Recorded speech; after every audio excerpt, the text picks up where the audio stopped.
specific periods, just 5 seconds. So reliability. So how reliable a line is when it comes to connecting from point to point. Okay, so links experiencing more problem would be considered as less reliable. So take note nga ang ato ang kuan ano, ato ang router, kung naa kay um, gamay nga problema or wala joy problema, mas nindot siya.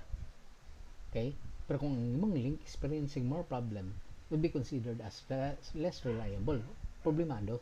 Correct? So mo na siya nga, you have the value there determining na you know already that this line here is always performing not good. So imo dyan na siya ibutang dito. And because the network conditions are constantly changing, link reliability will change. This value is generally measured as percentage of 255. Okay, with 255 is the most reliable and 1 being less reliable. So pasabutan na, butang kog 1, di yun ni maayo nga path. So meaning, ang imong router padulong yun sa laing path. Okay? You get the idea. Sometimes gamito na siya sa ubang networker mga di ko ganahan mo paagi diri sa ako, that's why I put it less reliable, pero it will affect also the kuan ano, the reliability of your network pod. Okay, sa mga iro dili na mga iro yan na sa iro o silingan sa amo kayo. Okay, then secondly next the load. Di ba kabantay mo ato the load metric.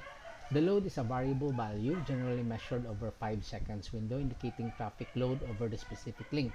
So, meaning, sa kana nga link nimo, you have the link between router to router, yan ang nagkikwinta nga daan pila ang load na every 5 seconds. Okay? So, if it is loaded, so pasabutan na, the value is utilized. Okay? 100% of that line is being utilized. So mo na siya nga, when you are going to perform load measures, the amount of traffic occupying the link over this time frame as a percentage of a link total capacity. Okay, means that when you are going to make use of this line, basically all data passes through there, so busy yun siya, it is loaded. So the value 255 is equivalent to 100%. So may yung 100% load, bugat siya. Okay, that the traffic is very high, okay, and the bandwidth utilization is also very high.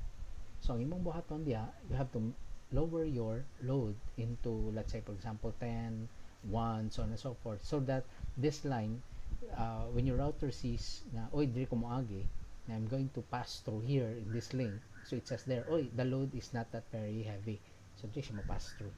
Okay, so that's the meaning of load. Cost is network administrator can affect ways router make path decision by setting arbitrary metric values. So pasabutan na pwede rin mo masultian yun si router nga okay diri ka mo agi ka because ang akong iset na tawag ni ang akong iset na bandwidth diri is much higher compared to this link here. You get the idea? So mingon ko sa S00 I put a bandwidth of 64,000 rather than 54,000. So meaning moagi siya dito sa 54, computo na niya until sa time it reaches the pinaka end. These arbitrary values are typical signatures with lower values indicating better path. So pasabutan na, the least value of that path is the better path. Okay, always remember kung may sure, kung gagamit ko og one serial link compared to what we call this Ethernet link and fast Ethernet link, so asa man na mas lesser ana dili ko sa fast Ethernet kay nga naman that's 100,000 divided by 100,000 a preferred bandwidth over the interface bandwidth mo na siyang formula ana di ba giisgutan naman nato last.